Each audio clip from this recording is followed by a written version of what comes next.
La cápsula para la memoria. Dijo Fabio Ochoa en su defensa cuando llegó a Colombia: todo este caso me lo montaron. Y aquí desde el canal Cápsulas para la Memoria haremos un recuento de los hechos ocurridos en la historia de dicho cartel. Así que acompáñenme y recordemos algunas cosas que nos han borrado o que se nos han borrado o quizás no sabíamos. El exnarco fue capturado en octubre de 1999 y extraditado a los Estados Unidos en el año 2001.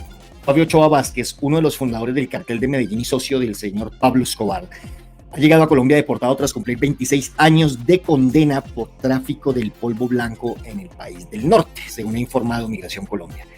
Inmigración Colombia añadió en un comunicado, y abro comillas: una vez se concluya el proceso de control migratorio y verificar que el ciudadano no cuenta con ninguna anotación judicial, se espera que este ingrese al país sin novedad. Tras el proceso de control migratorio, las autoridades confirmaron, y abro comillas, no hay ningún requerimiento, y Ochoa Vázquez quedó en libertad para reunirse con su familia y cierro comillas. Es decir, el hombrecito ya pagó todo.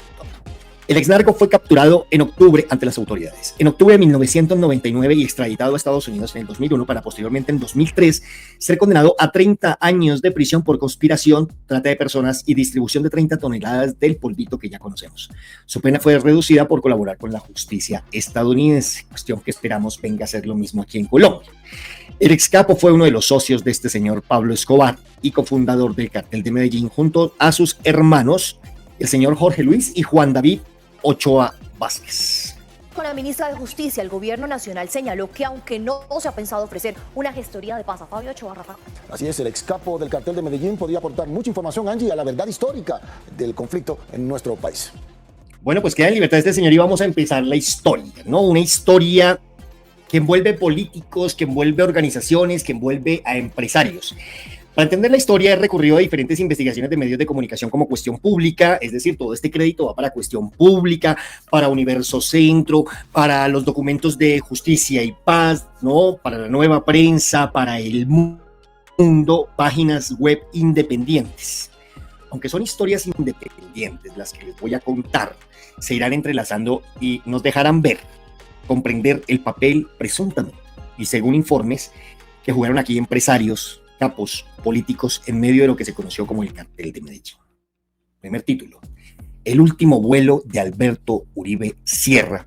El 14 de junio del año, y retrocedamos, 1983, o sea, hace 41 años, ¿sí?, ocurrió un hecho que cambiaría, ojo, el rumbo del país a largo plazo. Sin embargo, al día siguiente solo se robaría la portada de un periódico, que era el periódico El Mundo, bajo este titular, y abro comillas: muerto Alberto Uribe Sierra, quien a continuación sería identificado así, abro comillas, hacendado y ganadero y padre del alcalde de Medellín en aquel entonces, el señor Álvaro Uribe Vélez, y que recordemos que fue destituido como alcalde de Medellín por tener vínculos presuntamente con todo este asunto del polvo blanco.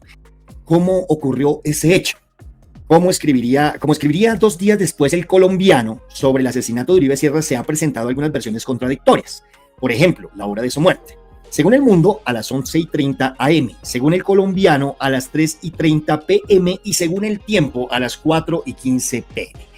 Periódicos que tampoco se pondrían de acuerdo en la hora a la que arribó Uribe Sierra a su finca, la hacienda Las Guacharacas, ubicada entre Cisneros y Maceo, a 100 kilómetros de Medellín.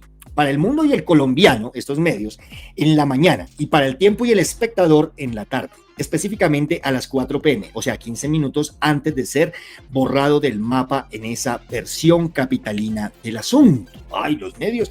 En cualquier caso, Uribe Sierra arribaría a Guacharacas en un helicóptero de su propiedad en Hughes 500, de color azul y blanco, que a veces piloteaba él mismo, aunque en esa ocasión estaba al mando su piloto de confianza, el capitán Bernardo Rivera.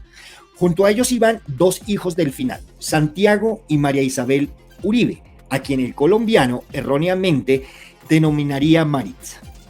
A Santiago, de 24 años en aquel entonces, tecnólogo agropecuario, ese periódico le atribuiría la administración de la finca. Un posible tercer acompañante señalaría El Mundo bajo el título de Se salvó. No se subió al helicóptero a última hora. Se trataba de Felipe Vaquero, un amigo de la familia que había olvidado que esa tarde tenía un compromiso inaplazable. Y abro comillas, fue como una corazonada porque se libró de lo que pasaría antes de 2 horas. Y el helicóptero se encumbró sobre el cañón del Valle de Aburrá hacia el norte y cierro comillas. Antes de aterrizar, Uribe Sierra le hizo una seña al piloto para que sobrevolaran las haciendas de sus amigos. Era una tarjeta de presentación que se había vuelto costumbre. Además, quería pasar revista por la finca San Cipriano, productora de panela, de la cual conservaba el 50% de la propiedad. La otra mitad, sí, de esta finca la había repartido entre varios trabajadores, y abro comillas, que pedían reivindicaciones porque pasaban necesidades. Álvaro Uribe entregó la finca La Mundial en Maceo, Antioquia, a sus propios obreros a los que les debía años de prestaciones sociales para que en un año se pagaran y se la devolvieran. Pero una vez la regresaron, fueron objeto de persecución paramilitar. Hoy, el expresidente dijo que lo habían llamado a responder por el caso en un juzgado de tierras. A través de su cuenta de X, el expresidente Álvaro Uribe, procesado por manipulación de testigos y soborno, reveló que en las últimas horas un tribunal de tierras de Barrancabermeja lo emplazó por el ingenio panelero La Mundial, hacienda que él adquirió en 1975 en Maceo, Antioquia. Por favor, ese ingenio lo entregué, como se lo he dicho al país, el 7 de junio de 1979 a un sindicato de trabajadores. Después se hizo la escritura, se evaluó en 20 millones, las expectativas laborales valían 6 millones, la diferencia se condonó. Aunque el exmandatario en su mensaje asevera que no tiene nada que ver. Luego de sobrevolar San Cipriano y las demás haciendas amigas, el helicóptero aterrizó a 100 metros de la casa de las Guacharacas. Abro comillas, una vivienda campesina reformada con piezas amplias, sus balcones y sus cuartos para avíos y surriagos. Y cierro comillas. Una vez allí, Uribe Sierra se sentó en un banco del corredor principal a desacalorarse y a conversar con Santiago. María Isabel, por su parte, siguió de largo hacia el interior de la casa y el piloto se recostó sobre unos bultos en un granero, con la intención de pegar los ojos un minutico, echarse un motocito. En el itinerario del día estaba volver a Medellín antes de que cayera la tarde, pues a Uribe Sierra ya no le gustaba pasar la noche en Guacharacas, por temor a la guerrilla. Y le había enviado boletas varias veces. Ese itinerario, sin embargo, se vería truncado cuando un grupo de hombres armados ingresó a la finca. 18 presuntos guerrilleros de las FARC, según El Mundo, y 14 menos para el colombiano. Esto es 4 hombres, jóvenes, que resultaron pertenecer al cuarto frente de las FARC. Sea cual fuera el número, apenas vieron a los invasores, el piloto y 2 trabajadores salieron corriendo hacia el interior de la casa donde estaba María Isabel y Santiago Uribe Vélez, quedándose afuera, en el corredor principal. Alberto Uribe Sierra y una empleada del servicio doméstico llamada Fabiola Castaño, uno de los 2 trabajadores era Jimmy Adarve, quien le contaría la siguiente secuencia de la película al colombiano, ocurrida después de que Uribe Sierra gritara la FARC, y el piloto le dijera a través de una ventana que no se enfrentaran. El hacendado esgrimió su pistola de uso personal, apuntó a los insurgentes y sin vacilar disparó, pero no hizo blanco. Entonces dizque uno de los sediciosos le manifestó: don Alberto, no lo queremos matar, solo queremos hablar con usted. Hubo más disparos y fue cuando los sujetos vaciaron sus armas contra el hacendado, quien cayó al piso mortalmente herido. Versión distinta a la sostenida por El Mundo, El Tiempo y El Espectador, que escribirían que Uribe Sierra disparó para evitar que lo secuestraran. Y fiel a su lema, primero muerto que secuestrado, ¿cierto? Murió tras recibir 2 balazos, uno en la cabeza y otro en el pecho. Tenía 50 años. En ese momento, Santiago hizo varios disparos desde el segundo piso de la casa, pero al ver que su progenitor no se movía, buscó una salida por la parte trasera y se lanzó a campo abierto sin dejar de gritar: la policía, la policía. Esa carrera desesperada terminaría cuando se topó con las aguas del río Nus, las cuales tuvo que atravesar para alcanzar la carretera que comunicaba con el casco urbano de Yolombó y pedir ayuda. Sin embargo, no bien puso un pie en la otra orilla. Abro comillas, los alzados en armas le dispararon en numerosas ocasiones y una de las balas le impactó en la espalda y le salió por el pecho, perforándole el pulmón, y cierro comillas. Santiago, por lo tanto, cayó malherido a las orillas del Nus, a quien les pidió con voz desinflada que no lo matara, que con ese balazo tenía para perder la vida, que solo era un comprador de ganado sin vínculos familiares con el hacendado que iban a secuestrar. Esa negociación de la propia sangre, al parecer, convenció a 2 hombres quienes se dijeron lo siguiente: se perdió el viaje, y los dejaron en paz. Minutos después, Santiago se puso en pie, ¿sí? Ganó la cartera, hizo autostop Un camión paró y lo transportó hasta la estación Sofía, donde no tenían los medios necesarios para atenderlo. Entonces un agente viajero llamado Octavio García lo subió a su carro y lo llevó al Hospital San Rafael de Yolombó. Allá, pasadas las 5 de la tarde, recibió los primeros auxilios de parte del médico Jairo Castañeda. Mientras le practicaban los primeros auxilios, alrededor de las 5:30 p.m., la noticia se comunicó a las autoridades de Medellín. Santiago, y abro comillas, Uribe Vélez, fue baleado y está mal herido en el hospital de Yolombó, y cierro comillas. De inmediato, le transmitieron el mensaje a Álvaro Uribe Vélez, y este hermano menor, ¿qué hizo? Pedir prestado el helicóptero más moderno que había en la ciudad, el cual era propiedad de Pablo Escobar, a quien el mundo identificaría como hacendado y el tiempo como parlamentario. Mover influencias en la aerocivil para que dejaran circular el helicóptero después de las 6:30 p.m., lo cual estaba permitido por la ley. Ambas cosas las logró concretar en menos de una hora y así Álvaro Uribe Vélez pudo abordar el helicóptero de Pablo Escobar, piloteado por Jaime Sandoval. Esto se va aclarando. A las 6:45 p.m., cuando despegó del aeropuerto Olaya Herrera rumbo a Yolombó, el hecho sería narrado por El Mundo el 15 de junio de 1983 de esta forma. Abro comillas. Desde Medellín había salido a las 6:45 un moderno helicóptero de propiedad de Pablo Escobar al mando de Jaime Sandoval con el propósito de traer de urgencia a Santiago Uribe Vélez a esta ciudad para ser internado en una clínica.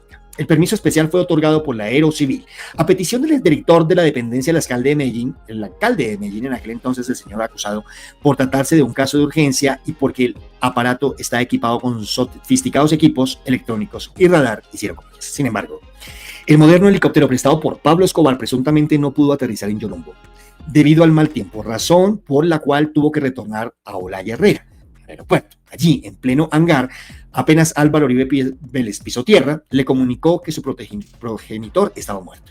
Hasta ese momento, ¿sí?, el exfuncionario solo sabía que su hermano Santiago estaba herido, pero ignoraba la suerte fatal corrida por su padre. ¿Qué pasó después?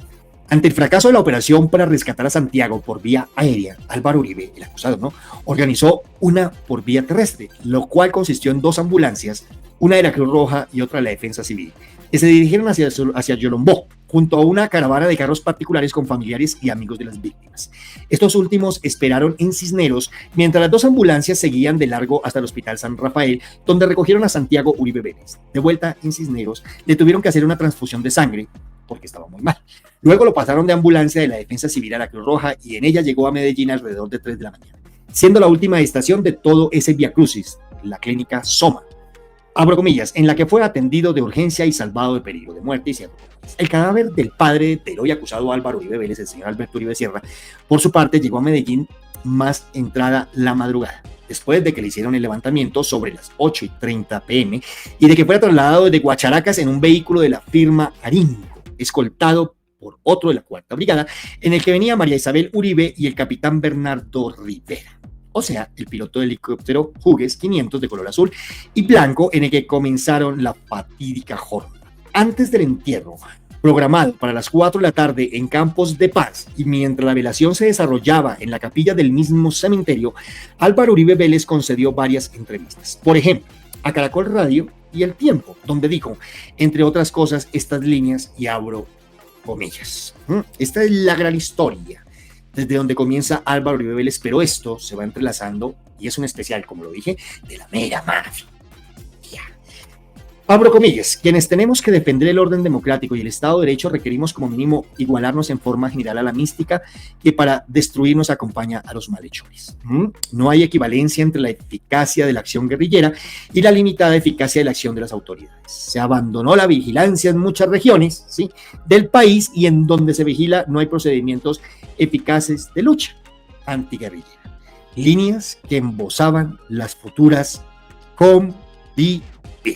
Al entierro, según El Mundo, asistieron unas 10.000 personas, entre amigos, familiares, políticos, empresarios, algunos funcionarios del gobierno y hasta varios trabajadores, ¿sí?, de las fincas del conocido ganadero, cierro comillas.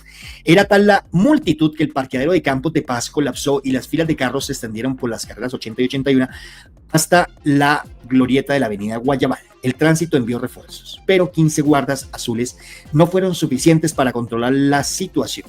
También hubo problemas de circulación entre la capilla y la tumba. el Fertro, escoltado por Álvaro Uribe Vélez de traje gris y corbata negra, tardó media hora en llegar a su destino tras la misma funeraria. Tras la misa funeraria. Media hora en la que no dejó de sobrevolar una avioneta que lanzó una lluvia intermitente de claveles rojos y rosas blancas, los colores del Partido Liberal Colombiano, al que era afín el difunto, el cual fue sepultado en medio de aplausos. Y abro comillas, resultaba extraño ese palmoteo en un cementerio para Alberto, pero a Alberto Uribe Sierra, hombre dicharachero y alegre, se le podía hacer hasta una despedida inusual. Otro título, el helicóptero. Ahí, sin embargo, o sea, 2 metros bajo tierra, no termina el último vuelo de Uribe Sierra. Mientras se llevaba a cabo el entierro, el mundo registró lo siguiente, y abro comillas. En ese mismo instante, un poderoso helicóptero de Helicol cruzó la ciudad portando al dañado helicóptero del hacendado muerto. ¡Oh, sí, señores! Otro helicóptero estaba transportando el otro helicóptero. ¿Qué le pasó al Hughes 500 de color azul y blanco en el que Uribe Sierra visitaba las 15 fincas que tenía a su nombre, siendo Guacharaca su destino final? Después de que los guerrilleros presuntamente hirieran a Santiago y lo dejaran tirado a la orilla del río Nus, volvieron a la finca e inutilizaron el helicóptero, aunque el nivel de los daños registrados varía de periódico en periódico. El Tiempo decía: los guerrilleros de la FARC dinamitaron el helicóptero. El Mundo decía: ametrallaron y dejaron completamente inservible el helicóptero, que estaba valorado en 20 millones de pesos de la época. Y El Colombiano decía: pidieron gasolina para prenderlo, pero no había. Entonces destruyeron los circuitos del equipo de radio y por último le hicieron sendas descargadas de metralleta, dejándolo prácticamente inservible. Y cierro comillas. Lo curioso de todo este asunto es que 9 meses después, cuando las autoridades allanaron, y vámonos para Tranquilandia, sí, el gigantesco complejo de 19 laboratorios para el procesamiento del polvo blanco y 8 pistas de aterrizaje ubicado entre los departamentos del Meta y del Caquetá, se toparían con el susodicho helicóptero cuya matrícula era HK2704X y no estaba semidestruido, sino en perfecto estado. ¿Cómo? Así consignaría ese hallazgo El Espectador en una noticia titulada "A 3 países se extiende investigación por el polvo blanco", publicada el 15 de marzo del año 1984. La policía de todo este asuntico del polvo blanco puso a disposición del juez 23 de instrucción criminal César Tulio Lozano varias metralletas, UCIs, carabinas y escopetas, lo mismo que buena cantidad de munición precisamente para estos artefactos. De igual manera puso a órdenes suyas el helicóptero Hughes 500 de color azul y blanco con matrícula HK2704, y aquí vamos a presentar nuevamente la fotografía que ya es conocida para ustedes los colombianos. ¿Cómo fue a parar el helicóptero del difunto Uribe Sierra a Tranquilandia, complejo de este polvo blanco del cartel de Medellín? Esto dijo Álvaro Uribe Vélez en un artículo titulado, y abro comillas, "Uribe responde a las incógnitas negras", cierro comillas, publicado por El Tiempo el 21 de abril del 2002, o sea, 4 meses antes de que fuera elegido presidente de Colombia. Mi padre fue socio de una empresa que tuvo un helicóptero. Él tenía fincas en el Valle del Cauca, Urabá, Córdoba y en varias regiones de Antioquia. Utilizaba ese helicóptero para sus desplazamientos. Cuando la guerrilla lo asesinó, ese helicóptero quedó medio destruido y mi hermano Jaime finalmente vendió las acciones de esa empresa y esa empresa salió de los restos de ese helicóptero. Mi familia no lo tuvo en su poder. Eso lo hizo mi hermano Jaime, que se murió el año pasado de cáncer en la garganta, y todos confiábamos en él. Después la policía decomisó ese helicóptero u otros con los mismos números. ¿Estaba el entonces candidato a la presidencia diciendo la verdad? La pregunta. Según la Nueva Prensa, no.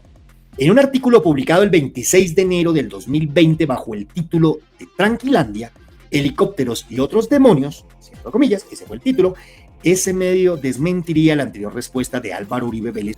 El trámite de los derechos herenciales de Alberto Uribe Sierra relacionados con la participación en la sociedad Aerofoto Amortegui y Compañía Limitada se realizó en junio del año 1984, 2 meses después del operativo en Tranquilandia. O sea que al momento de la incautación el helicóptero era de los Uribe. Helicóptero que, a pesar de haber sido incautado y cancelado su permiso de funcionamiento un mes después, o sea el 11 de abril de 1984, aparentemente siguió volando y haciendo de las suyas un par de años más, como señaló el nuevo Herald en el artículo titulado "Cabos sueltos en la muerte de Lara Bonilla". Ahí vamos entrando en calorcito. Publicado el 9 de diciembre del año 2007. Allí se cuenta que un helicóptero con las mismas características, me imagino que Uribe Vélez habrá dicho, eso fue a mis espaldas, y similar matrícula cayó con polvo blanco en un céntrico sector de la capital de Antioquia. ¿Cuándo? El 1 de mayo de 1986. El nuevo Herald, sin embargo, no le hizo seguimiento a esa noticia y solo usó un periódico como fuente bibliográfica, El Colombiano. Por lo que conviene hacer varias precisiones al respecto. ¿Estamos de acuerdo? 1. Efectivamente, el 1 de mayo del año 1986, a las 7:45 am, un helicóptero idéntico al de Uribe Sierra, o sea, el HUNS 500, se estrelló con 78 kilos de polvo blanco, avalados en más de 200 millones de pesos de la época, en la carrera 43A con calle 12 Sur, en el barrio El Poblado, a tan solo 150 metros del Club Campestre. 2. También es cierto que la matrícula era similar a la del helicóptero de Uribe Sierra, la de este, como se dijo más arriba, era el HK2704X y la del helicóptero estrellado era el HK2704P3. ¿Era posible que hubiera dos matrículas tan parecidas? No. Por eso, cuando los agentes de turno de la división de Anti, lo que sabemos, ¿cierto, Anti? Este asuntico, buscaron la del helicóptero estrellado para saber su procedencia. Encontraron que no existía. Era una farsa, que era una mentira, como casi todo lo que rodea al señor Álvaro Uribe Vélez, siendo la más cercana la del helicóptero de Uribe Sierra. Entonces consultaron con la Aerocivil la matrícula HK2704X y les informaron que era de un helicóptero que había pertenecido a Aerofoto, Amortegui y compañía, el cual había sido incautado en Tranquilandia y tenía la licencia de funcionamiento cancelada a petición del Ministerio de Justicia. 4. Tras esa respuesta inesperada, los agentes de turno de la división de Antipolvito fueron a revisar más detenidamente los restos del helicóptero estrellado y corroboraron, como apuntó El Mundo, y abro comillas, que la matrícula sin duda era ficticia, ya que la sigla HK2704P que había en la cola de la aeronave estaba hecha con cinta aislante forrada con Contact. ¿Recuerdan ustedes el Contact? Claro. 5. La conformación obtenida en 3 y 4, ¿sí? Los agentes de turno de la división Antipolvito supusieron que el helicóptero estrellado pertenecía al cartel de Medellín, aunque nunca lograron establecer su propiedad, ni su plan de vuelo, ni la identidad de sus dos tripulantes, los cuales fueron recogidos en un Mercedes-Benz blanco tras el accidente. Asimismo, tampoco pudieron descifrar las iniciales que estaban escritas en los paquetes del polvo, de este polvito, cada uno de a kilo. Unos decían L.EE y otros decían suerte JP. En ese mismo artículo, el nuevo Herald, también salieron a la luz unas declaraciones rendidas, en el Herald salieron a la luz unas declaraciones rendidas, ¿sí?, bajo juramento por Cecilia Lara Bonilla, ante el juez 77 de instrucción criminal de Bogotá, hechas en julio del año 1984 a raíz del asesinato de su hermano, el ministro Rodrigo Lara Bonilla. Ocurrido el 30 de abril de ese año. Distópico. En las declaraciones se menciona el helicóptero de Uribe Sierra. Abro comillas. Rodrigo me dijo que lo de Tranquilandia era muy grave y que comprometía a gente muy importante de la política colombiana. Que el helicóptero que había cogido era del papá del hoy acusado Álvaro Uribe Vélez. Fue entonces cuando agregó: la mafia ha entrado a todos los estamentos del país, no solo a la política, sino también a la economía. Y ahí estamos, ¿no? Pueblo colombiano. La publicación de esas declaraciones provocaron la renuncia de Rodrigo Lara Restrepo, hijo de Rodrigo Lara Bonilla, a su cargo de zar anticorrupción de la presidencia de Álvaro Uribe Vélez. Como recordó El Espectador 10 años después en un artículo titulado Tranquilandia, un operativo inconcluso. Cierro comillas. Publicado el 15 de diciembre del año 2017, donde Lara Restrepo dejó entrever que la muerte de su padre estuvo relacionada con la incautación del helicóptero de Uribe Sierra. Y abro comillas, mi papá quedó sorprendido porque se encontró en Tranquilandia el general Jaime Ramírez, único policía en el que mi papá confiaba en esa época, le alcanzó a decir que había un plan para matarlo y que los responsables eran los dueños de los aviones y de helicópteros incautados. Por eso renuncié. No podía seguir trabajando con Álvaro Uribe Vélez. Perfecto. ¿Qué pasó después con el helicóptero de Uribe Sierra? El 14 de noviembre de 1995, un fiscal sin rostro estableció que no existía pronunciamiento de autoridad judicial que ameritara continuar la investigación sobre el helicóptero y le ordenó a la Aerocivil y a la Dirección Nacional de Estupefacientes que le devolvieran al propietario. Se lo devolvieron al propietario.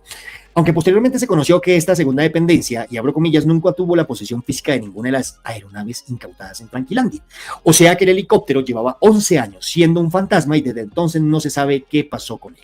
Pero eso no fue lo más insólito. Ojo, queridos compañeros y compañeras, ya que en esa misma fecha, según informó Noticias 1, el 21 de abril del 2002, la Aerocivil concedió matrículas de bandera colombiana a 3 de los 6 aviones que serían decomisados por la policía durante el allanamiento a Tranquilandia.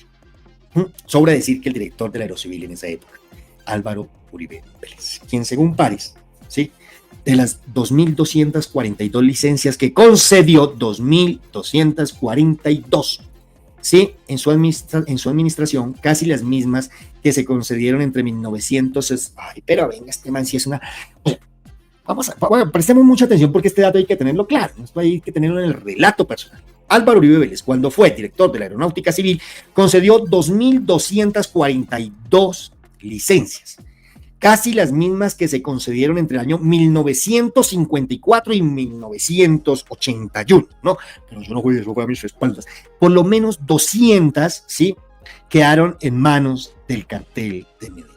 La muerte de Alberto Uribe Sierra estuvo muy presente en la sección de avisos fúnebres de la prensa local. Fueron más de 30 los que publicaron, entre ellos El Mundo y El Colombiano, destacándose el de su familia, el de la alcaldía y el de la empresa y el de las empresas públicas de Medellín. Sin embargo, el más visible de todos fue el pegado por Medellín sin tugurios. La junta directiva y empleados de Medellín sin tugurios lamentan la muerte del señor Alberto Uribe Sierra. Entonces vamos a lo siguiente. ¿Quién precedía esa junta directiva? ¿Quién de este bichito ahí que ustedes están viendo? Permítanme, yo voy nuevamente al estudio con ustedes. La junta directiva y empleados de Medellín sin tugurios lamentan la muerte del señor Alberto Uribe Sierra, ocurrido el 14 de junio del año 1983. Reitero, ¿quién precedía esa junta directiva? El señor Pablo Escobar Gaviria. Medellín sin tugurios sería descrito así en Los Jinetes del Polvo Blanco, ¿sí? Este libro fue escrito en 1987.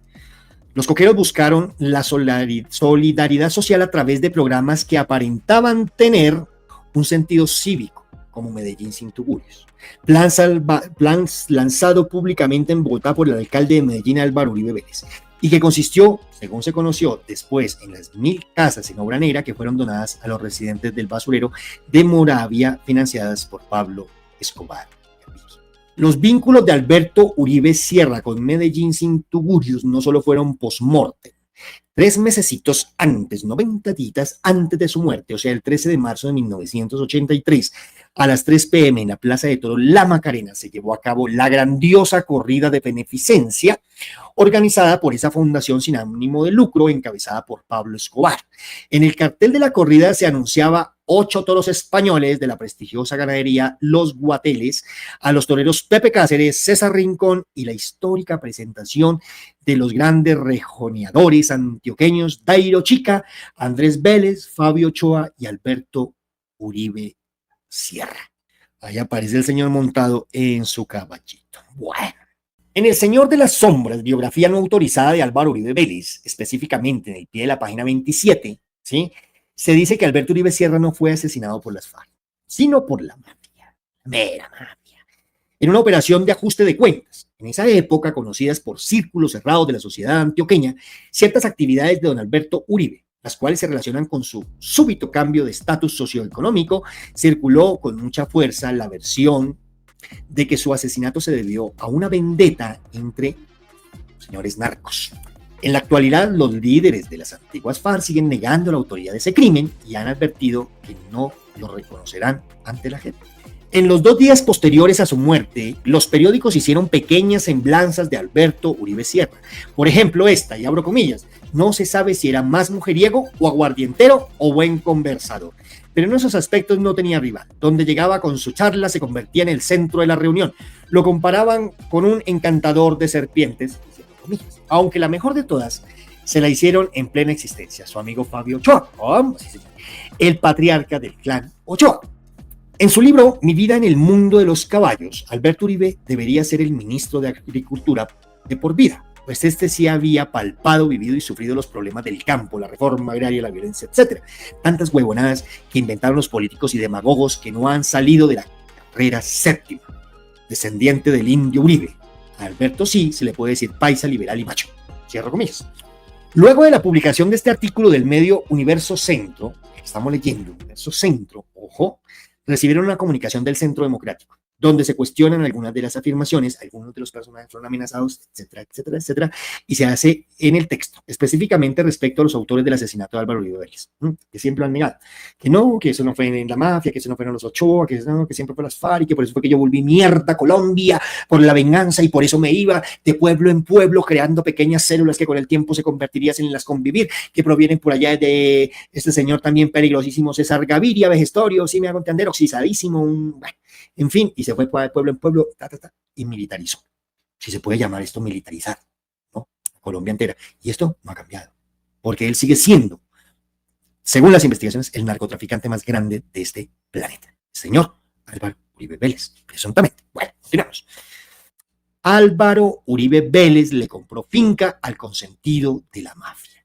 Álvaro Uribe Vélez y Fernando Urrea Arbeláez decidieron cerrar el año con un último negocio, es decir, el 31 de diciembre del año 1980 en la Notaría 5 de Medellín. Ambos, ¿sí?, sellaron la compra de una finca ubicada en Copacabana, Antioquia. La propiedad había sido comprada por Dairo Chica. Ahí tienen ustedes la fotografía.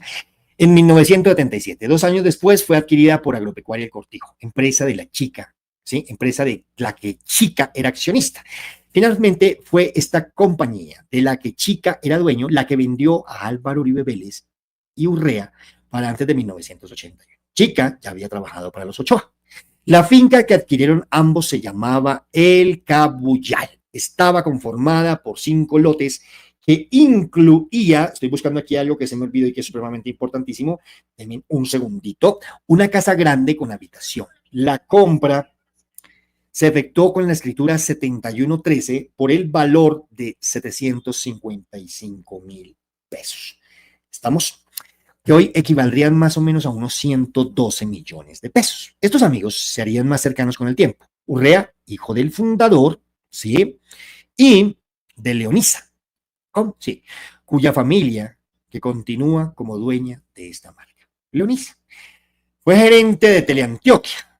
Leonisa, Teleantioquia, durante la gobernación de Uribe. Sin embargo, ninguno ha profundizado en este hecho, pese a haber ostentado cargos públicos. Cuestión pública. Esta cuestión pública indagó sobre esta transición con base en el debate sobre Uribe y para política del senador Iván Cepeda del 2014 y sigue profundizando, y lo mismo también todos los aportes que hizo el hoy presidente Gustavo Petro en los negocios que hizo el ex senador del Centro Democrático con fichas de capos de la droga como Dairo Chica, el rejoneador consentido de los Ochoa y el señor Mono Abello. ¿Cómo Mono Abello? Este man me suena. El Mono Abello no fue el que salió hace poquitico, bueno, no hace poquitico, hace como una década en la W, diciéndole a Abelardo de la Espriella y a Efraín Cepeda, sí señores, el que hundió la ley de financiamiento, que ellos, Efraín Cepeda y que el señor Abelardo de la Espriella le habían robado los predios que le habían decomisado en aquel entonces y que una vez pagó su condena allá en Estados Unidos y volvió, los predios no aparecían. Y ahí, ¿ustedes recuerdan el video en la W Radio? La entrevista donde este señor Mono Abello trata supremamente mal a Abelardo de la Espriella y le dice que es esto, que lo uno, que lo otro, que el porro y que el potro, y que dice que Efraín Cepeda, el hoy presidente del Senado, le robó con Abelardo de la Espriella los predios que le habían decomisado mientras él estaba en Estados Unidos. ¿Sí? La mera mafia, papá.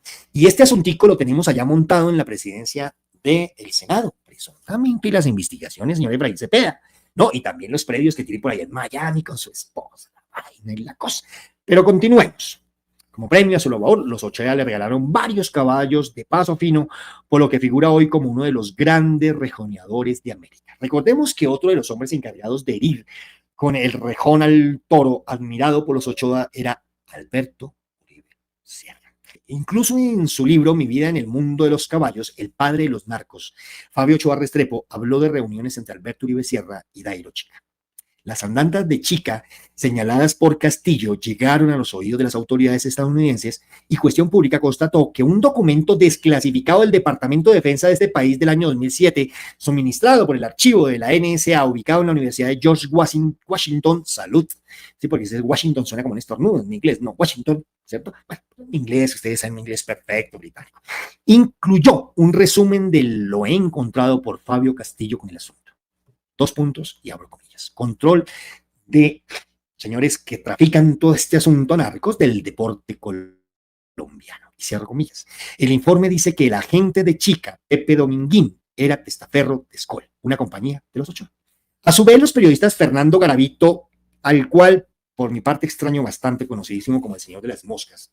Recuerdan que yo hice y traje a colación una columna de Fernando Garavito, quien en su momento fue esposo de Carranza, una de las directoras de la Casa José Asunción Silva, María Mercedes Carranza, quien opta también por quitarse la vida, ¿cierto? Y que escribía unas columnas, y yo hablaba de una columna y lo traje en el canal. Esto es un país vomitado, lamentado, un país cacheteado, un país hecho una mierda, lo decía Fernando Garavito, ¿cierto?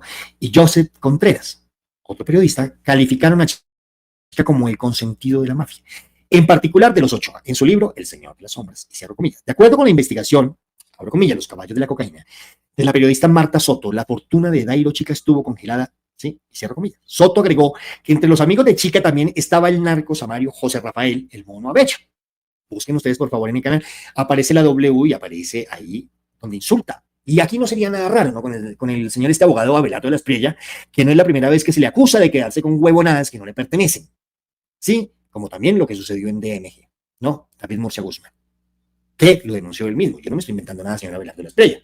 Empieza a enviarme ahí derechos de petición maricas. No, esto lo dijo DMG y esto lo está diciendo también, lo dijo el Mono Bello, ¿no? Que usted, señor Abelardo de la Espriella, eso lo dijo el Mono Bello, junto con el presidente del Senado, es que esto hay que recalcarlo, hay que subrayarlo, el señor Efraín Cepeda, que se cagó en el pueblo colombiano, ¿sí? Se lo cagó total, así, defecadísimo, y discúlpenme por favor, al no aprobar la ley de financiamiento y estar en contra, y es el enemigo número 1 del presidente Gustavo, jefe del cartel de la costa en alianza con Pablo Escobar y los Ochoa. ¿Cómo cuenta la periodista? Su amistad llegó al punto de que Chica le enseñó al Mono Abello el oficio del rejoneo como fachada para evitar la captura de la D.E.A. ¿Estamos? Y ahí aparece la fotografía. Bueno, vamos a colocar, por favor. Muchas gracias por estar acompañándome. Estoy tratando, es una historia larga y estoy tratando de hacerla lo más amena posible, ¿no? Es decir, bueno, me falta ahorita colocar una parte que es donde se desenvuelve absolutamente todo y nos va a dejar ver cómo realmente este señor Fabio Ochoa, que acaba de llegar a Colombia, debe aportar. Es una ficha importantísima para el gobierno del presidente Gustavo Petro. Si vemos la política, para aquellos que vemos la política como una gran partida de ajedrez, ¿cierto? Esta puede ser una muy, pero muy buena ficha. Yo pensaría que este señor ya debe estar con su familia, pero debería estar cuidándose. Todos lo sabemos. Los primos desconocidos. Entre los dueños de la empresa agropecuaria El Cortijo, listo, ahí vamos que le vendió la finca a Uribe, no solo estaba el amante de los toros Dairo Chica, sino también los hermanos Vélez Mesa, primos segundos de Álvaro Uribe Vélez, hijos de su tío abuelo por lado materno, Gabriel Vélez Ochoa. Esto ya lo habíamos visto. Ustedes han visto que aquí hicimos presentó un video del árbol genealógico de la familia Uribe y ellos terminan siendo familiares. Jorge Vélez además sería una de las personas que posó para una foto con el narco Fabio Ochoa Vázquez y el señor Santiago Uribe Vélez, ganadero hermano del expresidente Uribe, quien está a la espera, y seguimos a la espera, de que haya un juez, de que la justicia, sí, por primera vez en esta justicia aparezcan esos magistrados que extrañamos tanto. Esos magistrados que fueron capaces de saber lo que era la berraca ética, ¿sí? Y decirle no al billete de los Uribe Vélez. Y les montó la persecución, recuerden ustedes. No, hoy en día se venden por un calao. Deme un calao, una colombiana y un pedazo de salchichón. ¿Lo acepta magistrado? No todos, por favor. Sí, señor. ¿Lo acepta fiscal? No todos. Sí, señor. Se venden es por un culo. Y Colombia, jodido. Yo no sé dónde tienen el cerebro, si lo tienen precisamente allá en el 4 letras, si es que lo tienen, si es que no lo tienen. Y ellos como se conocen, ¿cierto? Los códigos entonces salen con los... No, pero la verdad es esa. Estamos permeados aquí en medio de la justicia, hasta donde nomás, por este asunto. ¿Cómo se titula? La historia de la mera mafia. Bueno, continuamos. Quien está a la espera de una sentencia por el caso del grupo paramilitar, los 12 apóstoles. Es que esto es una vaina de los 12 apóstoles que si abriéramos otra corriente, y voy a hacer un paréntesis, por favor, como por nombrar el cura de las 2 Biblias, como lo escribió el señor Gonzalo Guillén, la iglesia y el papel de la iglesia en medio de todo esto. Y allá en Antioquia, precisamente donde sucedió todo lo de los 12 apóstoles. Los sacerdotes llevando la información precisamente a esta familia Uribe. Y no olvidemos, y quiero de una vez, ojo también con lo que documentó el periodista Alfredo Serrano sobre el hermano oculto de Álvaro Uribe Vélez. de alias El Travieso. Esta familia, ¿sí?, tuvo también un primer hermano que fueron capaces, según las investigaciones de Alfredo Serrano, de borrar todo de la registraduría. Este man no existe en medio de la familia Uribe y fue la que le metió el primer billete de todo este asunto. Y que muy posiblemente con ese billete fue que se hizo la fortuna de los Uribe Vélez y se compró el ubérrimo y un montón de vainas. Fueron capaces de esconder la existencia de su propio familiar, de su propio hermano, de su propio hijo, con tal de cuadrar las cosas y el panorama que ya vamos viendo. Todo esto en un informe de la Nueva Prensa que escribió el señor Alfredo Serrano, que muy amablemente nos acompaña de vez en vez en el canal Cápsulas para la Memoria. En la imagen en mención entre Jorge y Santiago Uribe estaba Mario Vélez Ochoa, primo segundo de ambos, quien según la publicación del diario El Nuevo Herald de Miami, era uno de los fundadores del grupo paramilitar Los R. La foto viene del libro de Fabio Ochoa, padre del narco Fabio Ochoa Vázquez, que por ahí han salido a decir que eso es un montaje, que esa foto no existe. Se han escuchado un montón de estupidez. Esto viene de un libro que escribió precisamente esta gente. No lo olviden nunca el video. No le contesten a esos hijueputas. Entre comillas. Ojo con este título. Como reveló Cuestión Pública, ¿sí?, en el apartamento de Soltero, tan solo un año antes de que Uribe le comprara la finca a la compañía Airo Chica y los Vélez Mesa, ¿sí?, el expresidente ya había tenido negocios con otra ficha de los capos de los Ochoa, su cuñado, Israel Londoño, que además fue compañero de colegio del expresidente. Nuestras preguntas a su asesora, María Claudia Daza, más conocida como la Calle Daza, ¿sí?, niña política, esto es impresionantísimo. Si yo hubiese querido hablar, tardaría, ¿qué le digo yo, por ahí un siglo, medio siglo, narrándoles a ustedes de rabo a cabo toda esta vaina, ¿no? La Calle Daza, sobre la transacción, suscitaron un madrazo del ex senador del Centro Democrático contra este medio. No le contesten a esos hijueputas, dijo Álvaro Uribe Vélez, ¿no? Porque van a decir, Mauricio, no sea grosero. No, y que si lo va a ver la cara, marica, que eso fue todo un montaje. Uy, qué presidente tan bravo y tan parado tenemos, cuando de fondo estábamos también hablando del jarlista de la mafia. ¿Recuerdan ustedes, por ejemplo? Voy a ir acordándome. El jarlista de la mafia era un amigo parcerísimo del hermano menor de Álvaro Uribe Vélez, que estaba involucrado con todo este asunto, y cuando presuntamente, porque esto es otra película hollywoodense, ¿no?, la D.EA aquí de los Estados Unidos, aquí en Colombia, y el F.BI aquí en Colombia comenzaron a seguirlo, se dieron cuenta que el jarlista de la mafia andaba en los carros de la presidencia del señor Álvaro Uribe Vélez, y que el man entraba a la casa de Nariño, y que era parcerísimo del hermano menor de este señor, que se llama, se me fue, ya me voy acordando, vamos dándonos cuenta. Cuestión Pública, como dio a conocer también Noticias Caracol. Además, desde la Aeronáutica Civil, Uribe le dio una licencia a Israel Londoño para operar un helicóptero, como lo contó el periodista Daniel Coronel, en esa misma aeronave. Pero en el 2006 murió en extrañas circunstancias Pedro Juan Moreno, quien fue secretario del gobierno de Uribe en la gobernación de Antioquia. Gente que quería hacer bien las cosas. Y uno de los 16, hice yo un video, no encontré más, pero deben de existir más, desaparecidos en los casos Uribe Vélez. 16. Y amedrantados cualquier otro. Y que se han tenido que ir del país también tantos. Uribe únicamente ha respondido con un comunicado en el que aseguró que nunca ha usado testaferros. Obvio, todo fue a mis espaldas. Pero no ha dado suficientes explicaciones sobre sus conexiones con algunas fichas de los Ochoa. Ustedes saben que el canal Cápsulas para la Memoria es un canal totalmente independiente. A mí afortunadamente nunca me patrocinó ni Uribe, ni los Ochoa, ni todo este cuento, ni me estoy robando la plata de la ONGRD, ni el dinero de Cosalud, no, como lo hacen las juntas directivas de Cosalud, ¿sí?, hermanos de Pacho Santos, de los Caicedo, dueños de Colombina, que pertenecen también al grupo Gilinski a través de Nutresa.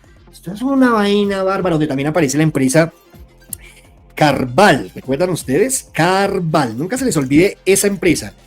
Carval, ustedes pueden ahorita googlearla. Pertenece a la familia Vallecilla, quienes financiaron campañas de Iván Duque, de Paloma Valencia y de otros piscos del Centro Democrático, ¿cierto?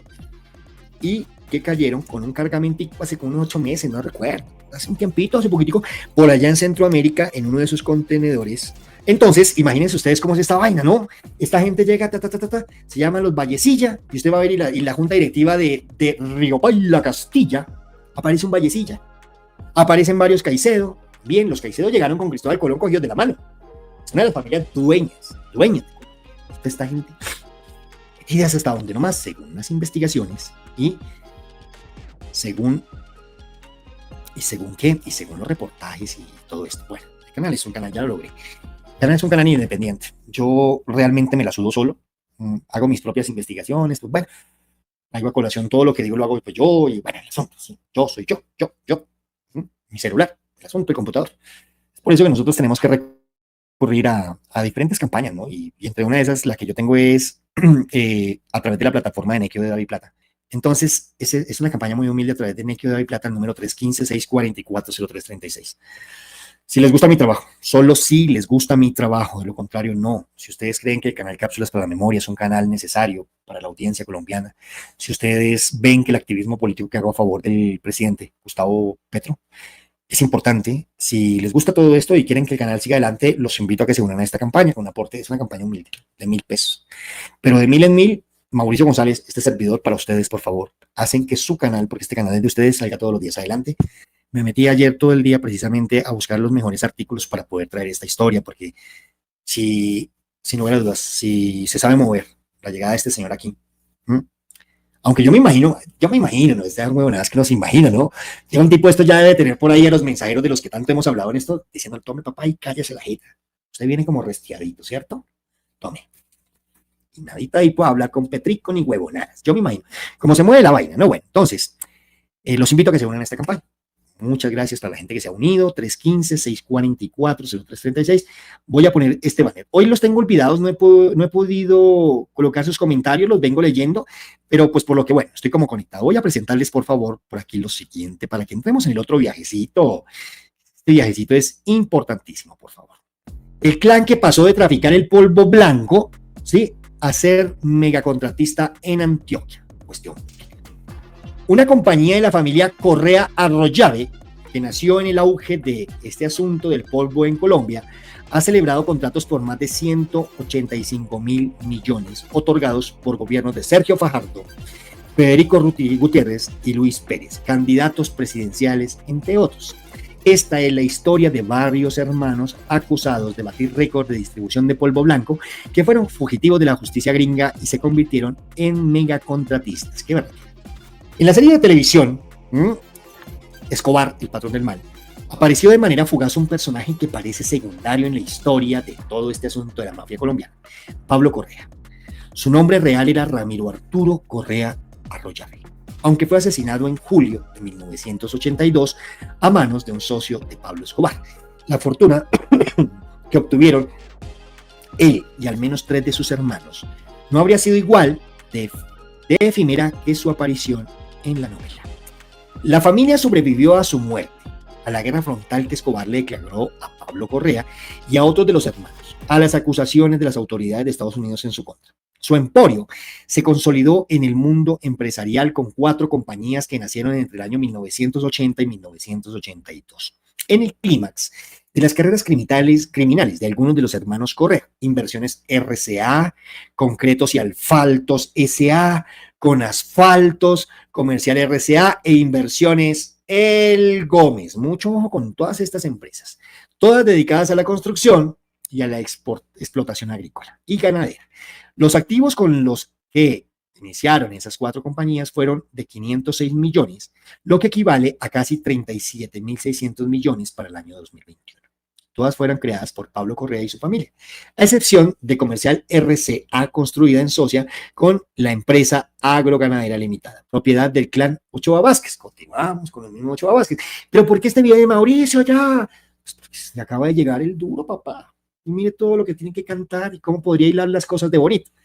Vamos a ver. Yo lo dudo. Esta compañía era presentada por su gerente Jesús Valderrama Vázquez, hombre de confianza de los Ochoa. Los más notables de ellas es con Concretos y Asfaltos S.A., porque es que con Concretos es otro rollo.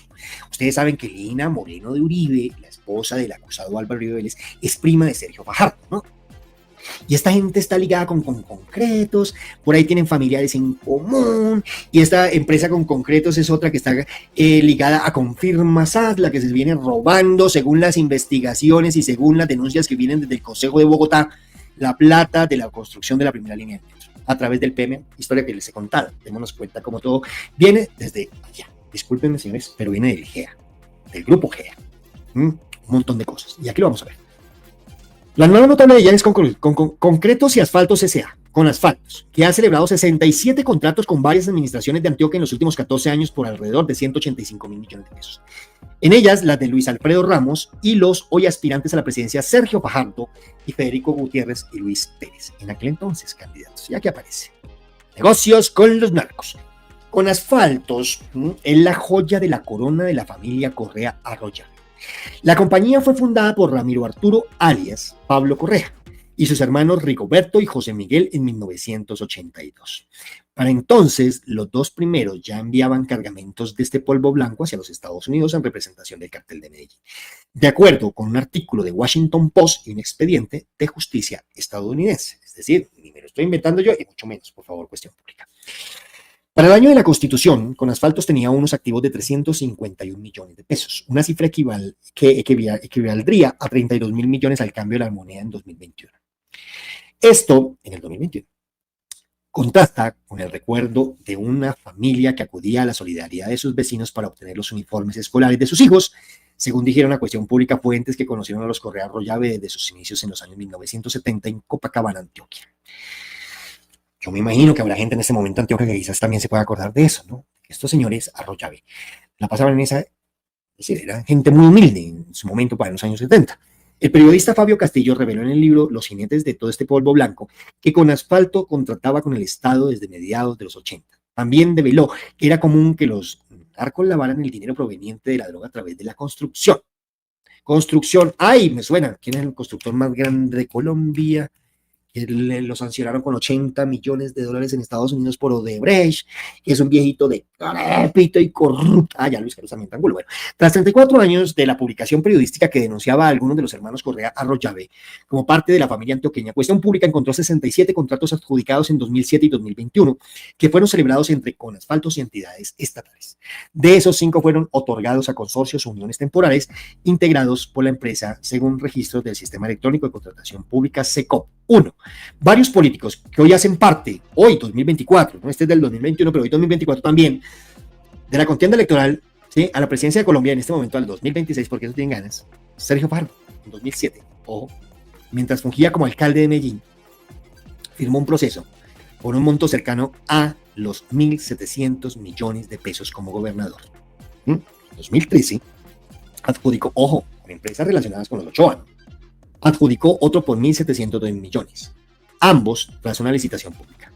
Luis Pérez Gutiérrez, en 2018, como gobernador, celebró un contrato alrededor de 6.577 millones tras la licitación pública. Y el señor más conocido en el bajo mundo como Chirrete, ustedes van allá a Antioquia, oye, ¿quién es el Chirrete? El alcalde, le van a decir, ¿sí? Federico Gutiérrez, como alcalde de Medellín en 2019, contratos por 3.148 millones con la compañía de los Correa Arroyave. Y bueno, se me olvida la oficina de enviados, señor. En respuestas enviadas a Cuestión Pública, los candidatos negaron haber tenido incidencias, todo fue a mis espaldas, en las adjudicaciones de los contratos y también cualquier vínculo con la familia Correa. Por supuesto, ni huevones que fueran. 4 contratos que suman 37 mil millones fueron adjudicados también por la gobernación de Luis Alfredo Ramos Botero en el 2008 y 2011. La licitación pública de Ramos fue condenado por la Corte Suprema de Justicia en octubre del 2021 por nexos con paramilitares en Antioquia. Por favor, háganme un favorcito, ¿sí? 2, bueno, 3, voy a abusar. Denle manito arriba, compártanlo en sus redes sociales y suscríbanse. Y no olviden, por favor, que mañana solamente es un adverbio de tiempo. Esto fue Cápsulas para la Memoria. Muchísimas gracias. No olviden, por favor, compartir este video en sus redes sociales. Hasta mañana.